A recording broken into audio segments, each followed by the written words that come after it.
हिंदू मुस्लिम सिख ईसाई आपस में सब भाई भाई कहने के लिए है। ईश्वर को खिलाने के लिए फोटो लगा देते हैं, ये खिला दिया, ये फोटो कभी नहीं खाता। मेहमान कुंड होता है, ये भगवान का मुख है। ईश्वर क्या है, मृत्यु क्या है, इसको कैसे जाने। वापस आने का भी मन होगा कि वापस भी आएंगे, माँ बाप की सेवा भी करेंगे, लेकिन ये चीजें बहुत कम होती हैं। यह जो है एक प्रकार से आर्य समाज की आत्मा है। प्यारे दोस्तों, स्वागत है आपका एक बार फिर अपने नॉलेज हब ज्ञातवा में। जैसा कि हमने पिछली बार बात की थी, हम अपने पॉडकास्ट में अलग अलग क्षेत्र के विशेषज्ञों से बात करेंगे और जानेंगे दुनिया के अलग अलग फील्ड्स में हो रहे काम और किस तरह से उनकी विशेषज्ञता है उसके बारे में। यदि हम धर्म की बात करें, दर्शन की बात करें, अध्यात्म की बात करें, भारतीय संस्कृति की बात करें, तो उसमें आर्य समाज का एक बहुत महत्व है। आर्य समाज की स्थापना की थी महर्षि दयानंद जी ने और उसका उद्देश्य था समाज से कुरीतियों को, बुराइयों को जड़ से खत्म करना। और आज हमारे साथ हमारे बहुत ही खास मेहमान हैं आर्य अजीत जी, जो कि शिक्षाविद रहे हैं, जिन्होंने अलग अलग आर्य समाज में अलग अलग महत्वपूर्ण पदों पर कार्य किया है और समाज की प्रगति और उत्थान में महत्वपूर्ण योगदान दिया है।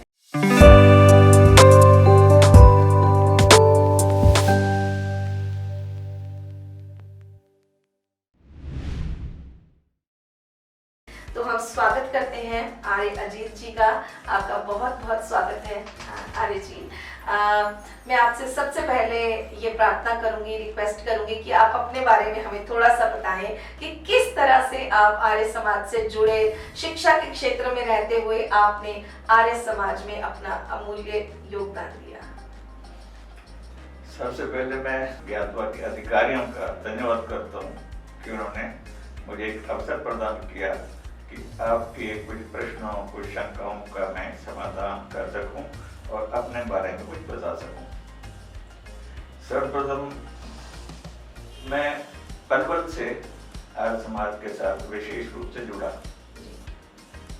पलवल में भी अनेक वर्षों तक कार्य किया, आर्य समाज से जुड़ा और मैं राजकीय हरियाणा सरकार की सेवा में भी 33 वर्षों तक रहा। उसमें मैंने विज्ञान, गणित, हिंदी और अंत में प्रिंसिपल पद से सेवानिवृत्त हुआ जी।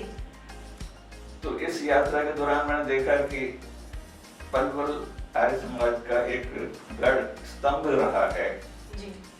और वहां पर अनेक लोगों से मिलना, उनके बारे में जानना, शिविर इत्यादि में काम करना। तो आर्य जी, मैं आपसे ये पूछना चाहती हूँ कि आपके अनुसार धर्म क्या है? आजकल धर्म पर बहुत ज्यादा युद्ध छिड़ा हुआ है।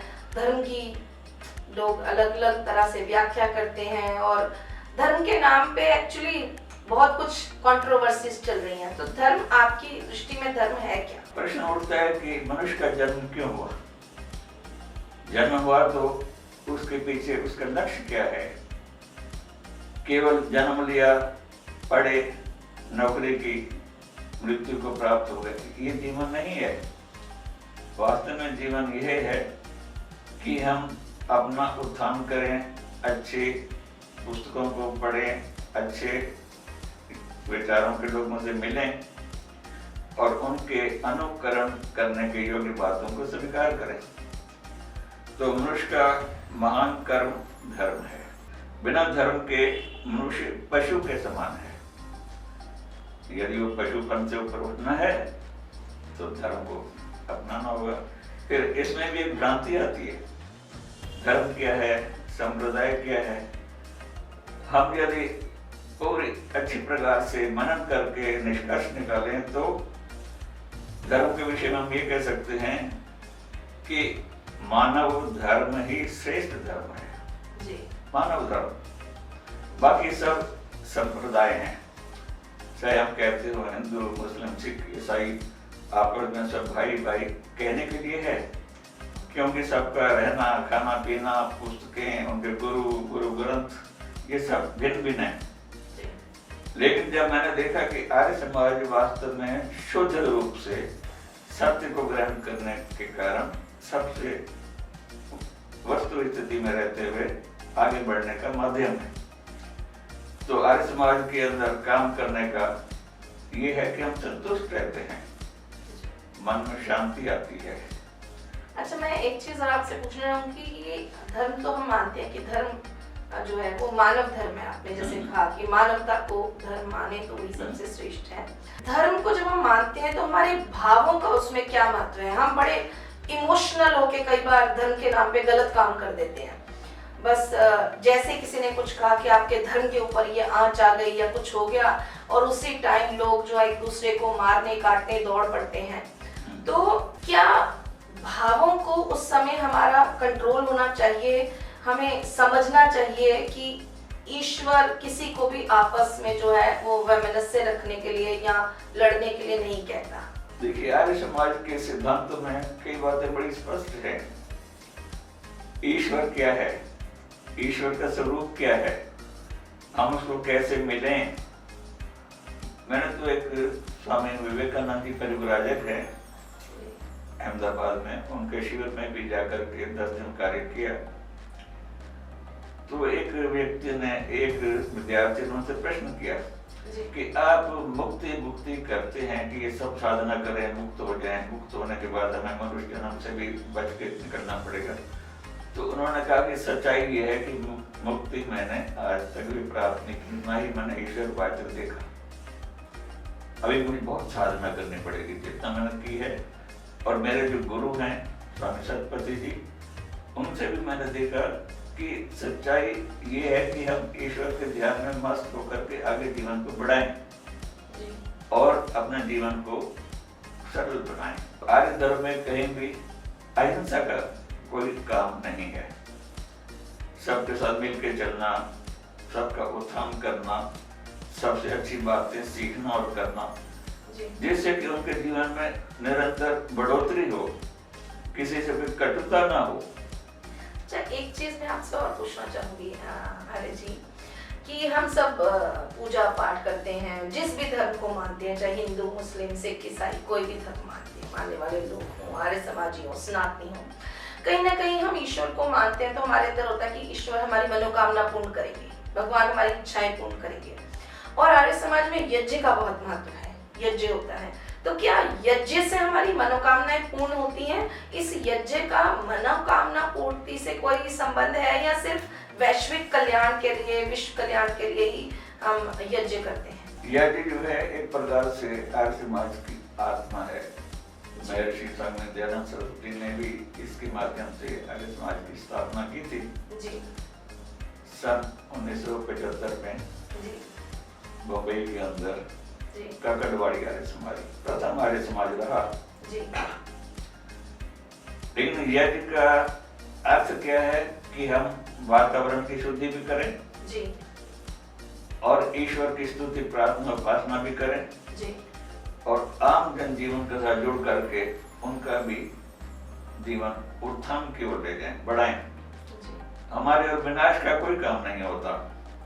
हम हर एक को अपने साथ जोड़ करके उसके जीवन को और बढ़िया बना करके उसकी संतति के हाथों में सौंपना, उसकी संतति भी इन विचारों में आकर के आगे बढ़े। इसलिए हम क्या है, कई बार हम देखते हैं कि ईश्वर को खिलाने के लिए फोटो लगा देते हैं, ये खिला दिया, ये फोटो कभी नहीं खाता। हाँ, आपके मन में है, श्रद्धा भाव है, वो अलग है, लेकिन ये उचित प्रक्रिया नहीं है। ईश्वर के बारे में हम सीधी बात कर सकते हैं कि पूरी दुनिया, पूरे विश्व के अंदर एक ही ईश्वर है, जिसका मुख्य नाम ओम है। यदि महर्षि दयानंद की एक बहुत ही सफल पुस्तक सत्यार्थ प्रकाश को हम देखें तो उसमें 14 समूलास हैं, समूलास चैप्टर्स, जिनमें से प्रथम 10 जो है वो समाज के साथ जुड़ी हुई कि इंसान क्या करे, क्या ना करे, क्या अच्छा है, क्या बुरा है, क्या होना चाहिए, क्या नहीं होना चाहिए, इसे हम पूर्वार्ध कहते हैं जी। और उसके बाद 11, 12, 13, 14 4 समूलास और हैं। इसमें महर्षि ने विभिन्न संप्रदायों के पाठ्य पुस्तकें, उनकी धर्म पुस्तकें, धर्म गुरु, इनका विवेचन उनकी पुस्तकों को पढ़ करके सत्य किया है। सत्यार्थ प्रकाश नाम भी इसलिए रखा गया कि जो सत्य है उसका वर्णन करना, जो नहीं है उसको छोड़ देना। तो यज्ञ का जो महत्व है मनोकामना पूर्ति में, मेरा जो प्रश्न था, क्या हमारी मनोकामनाएं पूर्ण होती हैं? बिल्कुल होती हैं, अच्छा। मनोकामनाएं पूर्ण होती है। मनोकामना सोचना ही अजीब बात है। अब हम पिता की बात सुनते हैं, वो जो कहते हैं उसको मानते हैं जी। और जो हम करते हैं उनकी मनोकामना पूरी होती है कि वो जैसा चाहते हैं उन्होंने हमें समझाया, हमने वैसा किया। यहाँ पर भी यही है कि ईश्वर की स्तुति, उपासना, प्रार्थना हम कैसे करें? ईश्वर कण कण में व्याप्त है जी। पूरी दुनिया में। अब आप सोचिए, यदि वो कण कण में व्याप्त है, कभी हमसे अलग नहीं हो सकता, ना उससे अलग हो सकते जी। अर्थात ईश्वर हर समय हमारे साथ रहता है। हम हर समय अच्छे काम करें, बुरे कामों को छोड़ें और अच्छे काम करते करते जीवन को सफल बनाएं।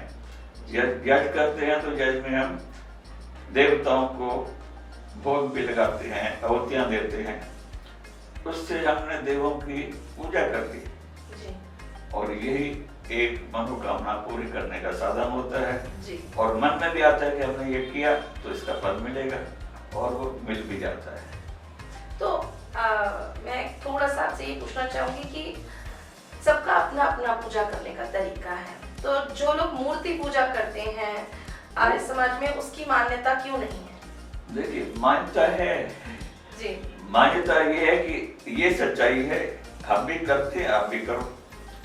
जहाँ आप जो त्रुटियां कर रहे हो, हम कहते हैं ये चीज हटाओ, तो उन्होंने एक चीज बड़ी स्पष्ट कही, हमारे 4 वेद हैं जो पूरे भारत में प्रचलित थे, पढ़े गए, सुने गए और फिर वो यहाँ से चले गए विदेशों में। उन 4 वेदों में से मैं तो ये देखा कि ज्ञान, कर्म, उपासना और विज्ञान इत्यादि 4 शिक्षाएं पूरी हैं जो पूरे भारत को भारत से आगे विश्व गुरु बना सकती हैं। तो उन्होंने कहा कि फिर वेदों की ओर लौटो, वेदों को पढ़ो, उसमें मंत्र दिए हुए हैं, उन मंत्रों का भाव समझो, उन भावों पर चलो, आपका भी कल्याण होगा, विश्व का भी कल्याण होगा। तो मैं देखता हूँ कि हवन जो है उसमें हवन कुंड होता है, ये भगवान का मुख है, मुंह। जो कुछ भी हम उसमें डालेंगे वो समझे हमने उनको खिलाया, उन्होंने अग्नि के माध्यम से विस्तार कर दिया, वो सबको मिला, समान रूप से मिला। उसमें ये नहीं है कि ऊंचा ये नीचा है, ये ठीक है, ये गलत है, ये दूर है, ये पास है, इसको दो, इसको ना दो, उन्होंने सबको समान रूप से दे दिया। तो इस प्रकार से हवन का एक महत्व तो ये हो गया। फिर उसमें हम घी, सामग्री, स्मिधाएं, गुगुल इत्यादि जो ये औषधियां डालते हैं, वो जब गर्म होकर के आगे वाष्प बनते हैं, वो स्वास्थ्य के दृष्टिकोण भी बहुत ही उत्तम है। तो ये विधि ईश्वर की स्तुति उपासना करने का सबसे बढ़िया माध्यम है। तो 3 चीजें मुख्य हैं आर्य जी। एक, महर्षि जी ने जब आर्य समाज की स्थापना की तो वो रूढ़ियों का विरोध करना चाहते थे, अंधविश्वास, पाखंड को खत्म करना चाहते थे। उन्होंने यज्ञ के महत्व को बताया और उन रूढ़ियों का विरोध भी किया। दूसरा, उनके व्यक्तित्व का जो सबसे मुख्य पहलू था, उन्होंने हिंदी का बहुत प्रचार किया। हम धर्म से भाषा पर आते हैं, तो उन्होंने हिंदी के महत्व को इतना ज्यादा कैसे समझा? वो गुजराती थे, उनकी अपनी मातृभाषा गुजराती थी, फिर भी उस समय जब हिंदी बन रही थी, हिंदी उस समय अगर हम देखें तो हिंदी अपनी प्रारंभिक अवस्था में थी, खड़ी बोली का विकास उस समय शुरू हुआ था, और उस समय उन्होंने जो इतना महत्व दिया वो क्यों दिया? क्या विचार था उनके मन में उस समय? देखिए, बिल्कुल स्पष्ट बातें हैं। महर्षि दयानंद टंकारा गुजरात से जन्म लेकर के बड़े हुए जी, गुजराती भाषा उनकी रही जी। लगभग 16 वर्ष की आयु में इनकी बहन इनको छोड़ गई, उनकी मृत्यु हो गई। तो ये देखते रहे ये सब क्या हो रहा है, क्यों हो रहा है, कौन कर रहा है। और 19 वर्ष की आयु में जब ये थे, तब इनके चाचा जो इनके बिल्कुल निकट थे, इनके सर्वोच्च माने जाने वाले थे, उनकी मृत्यु हो गई। तब इन्होंने सोचा कि ईश्वर क्या है, मृत्यु क्या है, इसको कैसे जाने। इसके ज्ञान के लिए वो कहने लगे, अब मुझे घर से निकलना होगा, ये जो भाई, बंधु, माता, पिता, धन संपत्ति है, इसका त्याग करना होगा, विवाह इत्यादि ना किया जाए। सच्चाई को ढूंढा जाए। जी तब ये मथुरा में विद्यानंद जी के पास पहुंचे और वहां पर जाकर के उनका द्वार खटखटाया तो अंदर से आवाज आई, कौन? आमतौर पर आदमी पूछते हैं कौन आया, तो स्वामी जी कहते हैं यही तो मैं जानने आया हूं कि मैं कौन हूं। जी गुरु जी ने जब ये सुना तो उनको लगा कि आज मुझे शिष्य प्राप्त हुआ है, जी अब मैं इसको शिष्य बना करके वास्तविकता का परिचय कराऊंगा। जी हम कहते हैं कि आर्ष विद्या, आर्ष क्या है? ऋषि मुनियों की विद्या को जाने समझे करें, और बाकी जो आर्ष होती हैं उनको हम एक तरफ कर दें, क्योंकि उससे बुराइयां, रूढ़ियां, कृत्यां, विश्वास फैलता है। तो उनके साथ व्याकरण इत्यादि का शिक्षा लिया, संसार क्या है, ईश्वर क्या है, मृत्यु क्या है, सारी बातें जानी, वेद उपनिषदों का ज्ञान प्राप्त किया। और जब शिक्षा पूरी हुई तो उन्होंने सोचा कि अब मेरी पूरी होगी पढ़ाई, अब गुरु जी को कुछ भेंट किया जाए। भेंट करने लायक क्या था उनके पास? कुछ भी नहीं, कोई नौकरी करते थे, कोई धन संपत्ति थी नहीं, फल फूल भी वो मांग करके खाते थे। तो हुआ क्या कि वो कुछ लौंग की पोटली बांध करके लाए, लौंग जी क्योंकि वो विद्यानंद जी को बहुत अच्छे लगते थे, उनका इस्तेमाल करते थे। गुरु जी अब मैं दीक्षांत मान करके आपको ये दीक्षा दे रहा हूँ। उन्होंने पूछा क्या है ये जो आपको पसंद है? लौंग लाया हूँ। अरे दयानंद, मैंने आपको इसलिए इतनी शिक्षाएं नहीं दी कि मैं लौंग लूँ आपसे और आप चले जाओ। आपसे मैं एक प्रतिज्ञा चाहता हूँ कि आप प्रतिज्ञा करो कि आजीवन आर्य समाज की, आर्यों की, आर्य ग्रंथों की विवेचना करोगे, पढ़ोगे, लिखोगे, बताओगे, क्योंकि पूरे भारतवर्ष में रूढ़ियां, कुरीतियां, अंधविश्वास, तीर्थ स्थान, काशी, हरिद्वार, अयोध्या, ये सब बने, ये सब व्यर्थ है। सच्चाई क्या है ये लोगों को बताओ, उनके मन में जो भ्रांतियां हैं उनको निकालो। तब इन्होंने हरिद्वार में भी पाखंड खंडनी पताका लहराई थी और पाखंड को दूर करने का प्रयास किया था। काशी में भी महर्षि दयानंद 7 बार यात्राएं की, क्योंकि यहाँ पर गंगा बहती है, 84 घाट है, वहां पर पंडित पुजारी खूब रहते हैं, संस्कृत शिक्षा का बहुत अधिक काम होता है, विद्वानों की नगरी है जी। तो वहां पर भी इन्होंने आरंभ किया, रामनगर में जाकर के रहे कुछ समय के लिए और कहा कि मूर्ति पूजा वेदों में नहीं है, यदि कहीं है तो हमें दिखाइए, तब मैं भी स्वीकार करूंगा, यदि नहीं है तो आप उसको छोड़ दें। तो काशी नरेश ने जब ये सुना कि महर्षि आए हुए हैं और इस तरह की बातें आ रही हैं, तो उन्होंने उनको संदेश भेजा कि मैं आपको काशी का बहुत बड़ा भाग देना चाहता हूँ, यहाँ का प्रधान बनाना चाहता हूँ, आप मूर्ति पूजा का खंडन छोड़ दें। स्वामी ने जवाब दिया, ये नहीं हो सकता। सत्य क्या है मुझे उसका वर्णन करना है, असत्य क्या है उसको मुझे छुड़वाना है। यदि वेदों में कहीं आदेश हो कि आप मूर्ति बना करके पूजा करो तो बताइए, मैं भी करूँगा, यदि नहीं है तो आप ही छोड़िए। तो आपके अनुसार कि उन्होंने हिंदी को इसलिए इतना ज्यादा महत्व दिया कि वो पूरे भारत में इसका प्रचार करना चाहते हैं। हाँ ठीक, आपने बहुत ठीक पकड़ा। वो गुजराती भाषा में, अब वेद पढ़ना क्या है, संस्कृत भाषा के मंत्र है जी। और गुजराती में भाषण देना किसको देना, आम लोगों को देना। जी। परिवर्तन किसका लाना है, आम लोगों के बीच में लाना है। जी। तो उनके एक साथी ने उनको राय दी कि स्वामी जी आप हिंदी भाषा का प्रयोग करो ताकि ये लोग आपकी बात समझ सकें और इनके जीवन में परिवर्तन आ सके। तब इन्होंने हिंदी को पढ़ना शुरू किया जी। पढ़ करके व्याकरण और ये सब करने के बाद ये जो पुस्तक लिखी थी सत्यार्थ प्रकाश, ये हिंदी में ही लिखी थी जी।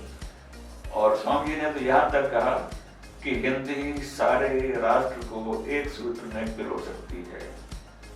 तो ये राष्ट्रीय कार्यक्रम मान करके कि हिंदी को अधिक से अधिक प्रचलित करो, बाकी भाषाएं लिपि के रूप में यूज करो, इस्तेमाल करो, आपस में बोलो, मातृभाषा के रूप में प्रयोग करो, लेकिन हिंदी जो है ना वो लिंक लैंग्वेज होनी चाहिए। बिल्कुल बिल्कुल। इससे सारे राज्य जुड़ करके काम जी कर सकते हैं। बिल्कुल। तो उन्होंने इतना समय पहले ही हिंदी को जो है भारत को जोड़ने वाली भाषा बनाया, और हमारा दुर्भाग्य है कि अभी तक हम इसके लिए संघर्ष कर रहे हैं। हिंदी हालांकि पूरे भारत को जोड़ दिया है, फिर भी लोग स्वीकार नहीं करते हैं। आर्य समाज का विद्यालय शिक्षा में क्या योगदान है? लाइक हमारे देश के जो युवा हैं वो किस तरह से जो है विद्यालयों में हम जो है उनको शिक्षित करें और वो देश की प्रगति में, उसके विकास में अपना योगदान दें। तो आर्य समाज किस तरह की भूमिका का निर्वाह कर सकते हैं? देखिए, आर्य समाज जहाँ तक शिक्षा के साथ जोड़ने का है, गुरुकुल परंपरा, कन्या गुरुकुल परंपरा, ये भी स्वामी शरदानंद जी के माध्यम से आरंभ हुई थी। डीएवी संस्थाएं ये भी लगभग 1930 में महात्मा हंसराज जी के माध्यम से शुरू हुई थी। आज पूरे विश्व में फैली भी है। अब आरंभ कैसे किया जाए? आर्य समाज में हर एक लोग नहीं आते, विभिन्न विद्यालयों में पढ़ते हैं, उनको भी हम जोड़ना चाहते हैं। तो उसके विस्तार के लिए इन्होंने बताया कि आप आरंभ करो, सब बच्चों को बिठा करके संध्या हवन सिखाओ, मंत्र बोलो, उनको बताओ, और उसके साथ साथ एक कुमार सभा का गठन किया जाए। कुमार सभा जिसमें प्राइमरी स्टैंडर्ड के लोग आए, सुने, बैठे, पुरुष भी, महिलाएं भी, लड़के भी, लड़कियां भी, यहाँ से आरंभ करो। जब ये बड़े हो जाए तो आर्य वीर दल रूप में इनको आगे बढ़ाओ। 2-3 साल नौजवान ये बन जाए, उनके जीवन को चरित्र निर्माण हो, सारी बातें आ जाए, और फिर यही लोग आगे आकर के आर्य समाज की सेवा करें और उसके काम करने के साथ साथ उसके अधिकारी भी बने। तो आर्य समाज का उत्थान इन्हीं बच्चों से होगा। आर्य कुमार सभा, आर्य वीर दल, आर्य समाज। एक प्रश्न और उठता है कि बच्चे, हमारे देश में शिक्षा पर बहुत बल दिया जाता है। माँ बाप जो पढ़े लिखे शिक्षित लोग हैं वो अपने बच्चों को पढ़ाई का मुख्य केंद्र अपने जीवन का बनाते हैं। तो जैसे ही बच्चे पढ़ लिख जाते हैं, सारे अच्छी नौकरियों के लिए, अच्छे काम के लिए विदेश चले जाते हैं। तो आपको नहीं लगता कि हमारे देश से बहुत ज्यादा प्रतिभा पलायन हो रहा है? एक तरफ हम कहते हैं कि भारत विकास नहीं कर रहा, और दूसरी तरफ हम चाहते हैं कि हमारा बच्चा बाहर जाके अमेरिका में या यूरोप के दूसरी देशों में जाके अच्छे से अच्छा कमाए, अच्छे से अच्छा जीवन जिए, सुविधापूर्ण जीवन जिए। तो ये हमारे देश में जो प्रतिभा पलायन है, ये क्या देश के लिए हानिकारक है? देखिए, जब किसान बीजारोपण करता है तो फल की इच्छा करता है। यदि फल की इच्छा ना करे तो वो कार्य करे क्यों? बीज क्यों रोपे? भूमि को पहले खोदना, गाड़ना, पानी देना, बीज बिखेरना, पौधों को संतुलित रखना, फल प्राप्त। ऐसी शिक्षा के साथ है कि हम प्राइमरी, सेकेंडरी, वरिष्ठ माध्यमिक, डिग्री कॉलेज, विश्वविद्यालय, इस माध्यम से सबको पढ़ाएं, लिखाएं, आगे बढ़ाएं।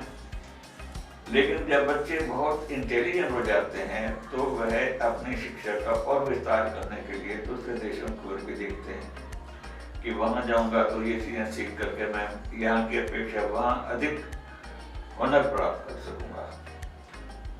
वापिस आने का भी मन होगा कि वापिस भी आएंगे, माँ बाप की सेवा भी करेंगे, लेकिन ये चीजें बहुत कम होती हैं। जो वहां गया, अच्छी तनख्वाह ली, सब कुछ लिया, वहीं का होकर के वहां की नागरिकता प्राप्त कर ली, तो ये देश का नुकसान है। यदि वो हम पढ़ लिख करके फिर हमारे पास आ जाए, डॉक्टर बने, इंजीनियर बने और यहाँ सेवा करें, ये हमारा लक्ष्य होना चाहिए। लेकिन ये चीजें कम हो पा रही हैं। जी, तो आपको क्या लगता है कि हम इस, बेशक उच्च शिक्षा लेना, किसी भी देश में जाके पढ़ना, अच्छे से अच्छे विश्वविद्यालयों में पढ़ना, हर जो है वो छात्र का, हर स्टूडेंट का राइट है, पर पढ़ लिख कर जो बीजारोपण देश में किया गया, क्या उसके लिए काम देश में नहीं करना चाहिए बच्चों को? ये प्रतिभा पलायन जो है कि वहीं जाकर बच्चे रह जाएं और वापस ना आए, इसको कैसे रोका जा सकता है? क्या हम ऐसा मोटिवेशन होना चाहिए जिससे बच्चों को लगे कि वो पढ़ लिख कर वापस आए और अपने देश के लिए काम करें? तो इसके लिए तो ये है कि माँ बाप भी बच्चों के अंदर भावना भरें कि संस्कार प्राप्त करो, संस्कारों का इस्तेमाल करो। माँ बाप ने आपको पढ़ाया, जब अवस्था वृद्धावस्था की आती है तब आपने उनका पालन करना है। यहाँ रहकर तो पालन कर पाओगे, वहाँ बैठ कर के वो पालन नहीं हो सकता। ये संस्कार जाएंगे, बच्चों के मन में भाव आएंगे तो वास्तव में जुड़ेंगे। लेकिन अब पैसों की समस्या और दूसरी समस्या यहाँ की सफाई है, यहाँ का पुलिस अनुशासन है। दूसरा जब देखते हैं कि विदेशों में तो स्वर्ग है, यहाँ पर नर्क है, तो वहाँ रहने की इच्छा उनकी प्रबल हो जाती है। अच्छा, एक मैं बड़ा आपसे थोड़ा सा कंट्रोवर्शियल प्रश्न पूछना चाहती हूँ कि आर्य समाज जो है वो पूरा वर्ष कार्यक्रम करता है और पूरा वर्ष जो समाज के लिए कार्य होते हैं, शिविरों का आयोजन होता है, बहुत सारे धार्मिक कार्यक्रम होते हैं, सामाजिक कार्यक्रम होते हैं, पर आर्य समाज पर कहीं ना कहीं आरोप लगता रहा है कि वो स्वयं जो उनके नियम है व्यक्तिगत जीवन में उनको लागू नहीं करते हैं, वो सिर्फ समाज में उनको प्रसार करना चाहते हैं। तो क्या ये सही है? देखिए, पहली बात तो यह है कि सत्य को सत्य जो जैसा है वैसा ही कहना, वैसे ही सुनना, वैसे ही मानना, वैसा ही पढ़ना, वैसा ही लिखना तब तो होगा। लेकिन केवल कह करके हम उसका पालन स्वयं ना करें, ये तो भ्रांति है। इसलिए जो हम कहें सोच समझ करके कहें, और जो कहें उसका पालन करें, मंथन करें और उसका इस्तेमाल करें। यदि ऐसा नहीं करेंगे तो हम सच नहीं अपनाएंगे। ये सबसे बड़ी कहानी है। आर्य समाज जैसी इतनी बड़ी और इतनी जबरदस्त संस्था होने के बावजूद और इतने बड़े स्तर पर काम होने के बावजूद भी देश में मुझे लगता है कहीं ना कहीं सुधार को उतना नहीं दिखाई दे रहा जितना देना चाहिए। तो क्या इसका कारण लोगों का व्यक्तिगत स्तर पर इससे ना जुड़ना है? हम सामाजिक कार्यक्रमों में जाते हैं, हम भाषण देते हैं, हम बोलते हैं, हम लोगों को बहुत शिक्षा देते हैं, पर जब हम व्यक्तिगत स्तर पर इसके लिए काम नहीं करते तो शायद कहीं ना कहीं कमी रह जाती है। तो आपका क्या विचार है इसमें कि शायद सुधार ना होने का वजह यही है? ऐसा है,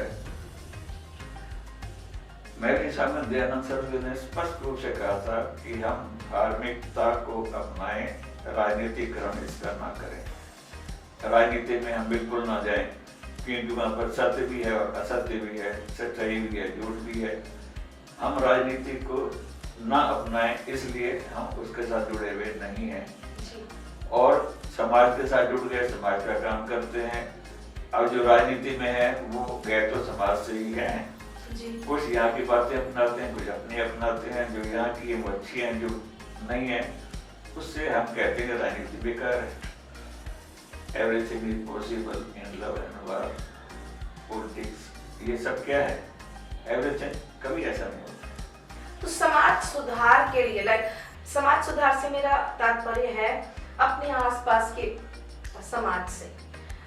हम बड़ी बड़ी बातें बहुत लार्ज स्केल पर करते हैं बहुत, लेकिन छोटी छोटी चीजें जो हमारे आसपास के वातावरण में हो रही हैं, अगर हमारे बच्चे बाल मजदूरी लगा लें, दहेज प्रथा लगा लें, घर में महिलाओं का सम्मान लगा लें, बच्चियों की शिक्षा लगा लें, तो इन पर अगर हम कहें कि हमारे आसपास काम जितना होना चाहिए, मैं ये नहीं कह रही हूँ कि नहीं हो रहा है, पर जितना हो सकता है अगर हर व्यक्ति अपनी जिम्मेदारी से इस पर काम करे, हर व्यक्ति अपनी जिम्मेदारी को समझे, तो क्या हमारा समाज, हमारा देश और बहुत तेजी से विकास नहीं कर सकता?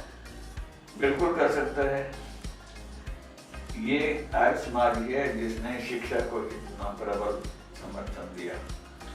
उसमें भी उन्होंने कहा कि पुरुष और महिला ये दो अलग भाग हैं, गुरुकुल दो प्रकार के हों, एक बच्चों का, बालकों का, एक कन्याओं का, और यदि ये दो गुरुकुल स्थापित हो, इनके बीच की दूरी कम से कम कई कोस होनी चाहिए, जिससे आपस में संपर्क न कर पाए और अपना उत्थान करें।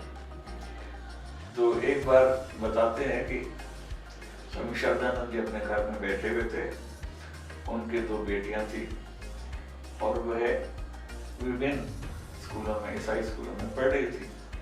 एक दिन घर पर आई, वापस में जैसे बच्चे गाते रहते हैं, बोलते रहते हैं, ईसा ईसा बोल, तेरा क्या लगेगा बोल, ईशा तेरा राम रमैया। तो इस तरह की बातें जब इन्होंने सुनी, अरे ये तो ईसाइयों के धर्म का प्रचार हो रहा है, ईसाई सा बोल के। उन्होंने कहा कि कल से आपका विद्यालय जाना बंद, मैं गुरुकुल कांगड़ी में चल करके वहाँ बच्चों का, युवकों का गुरुकुल चलाऊंगा और लड़कियों का गुरुकुल पंजाब में, देहरादून में खोलेंगे। ये विभिन्न संस्थाएं शिक्षा के क्षेत्र में आगे बढ़े और तब ये पढ़ना शुरू हुआ। इसी तरह से 1930 के आसपास महात्मा हंसराज जी ने जब देखा कि आर्य जितने भी इनके विद्वान लोग थे उनका कुछ ना कुछ कारणों से खत्म किया जा रहा था, वध किया जा रहा था, तो उन्होंने कहा कि हम अपनी पढ़ाई को आर्य समाज से जोड़ करके डीएवी संस्था बनाए, दयानंद एंग्लो वैदिक। और ये धीरे धीरे जब उन्होंने आरम्भ किया तो उनसे पूछा गया कि आप इसका प्रिंसिपल बने, प्राचार्य बने और वेतन भी दें। उन्होंने कहा देखिए प्राचार्य बनने तक तो ठीक है, वेतन मैं बिल्कुल नहीं दूंगा। कहा गया कि उसके बिना हम भी डीए को आगे नहीं बढ़ा सकते। तब उन्होंने एक संकल्प लिया कि वेतन के रूप में मैं 1 रुपया महीना आपसे ग्रहण करूंगा। और आज डीएवी संस्थाओं को देखो, उनमें स्टाफ भी 2 प्रकार के हो गए, एक आर्य समाज वाले, विचारधारा वाले, और एक जो इसको नहीं मानते, एक मदिरा, मांस, धूम्रपान इत्यादि का सेवन करता है। समाज से तो है वो तो मैं मान रही हूँ, पर ये सारी चीजें हम समाज के उत्थान के लिए लोग व्यक्तिगत रूप से काम क्यों नहीं कर रहे? वो देखिए उत्थान तो पढ़ाई का जी, उत्थान के लिए तो किया जा रहा है, लेकिन उसमें 2 चीजें मिक्स हो गई। तब उसमें कहा गया ये मांस पार्टी है, ये घास पार्टी है। घास पार्टी वेजिटेरियन हो गई, मांस पार्टी नॉन वेज हो गए। उनके रखे बिना सारे कोर्स भी तो नहीं पढ़ाए जा सकते, तो कुछ तो हमें भी ग्रहण करना पड़ेगा, उनको कहना पड़ेगा, लेकिन वो सब मानते नहीं। विदेशों में देख करके टाई कोट पहन आने लगे, वो इसको छोड़ नहीं सकते।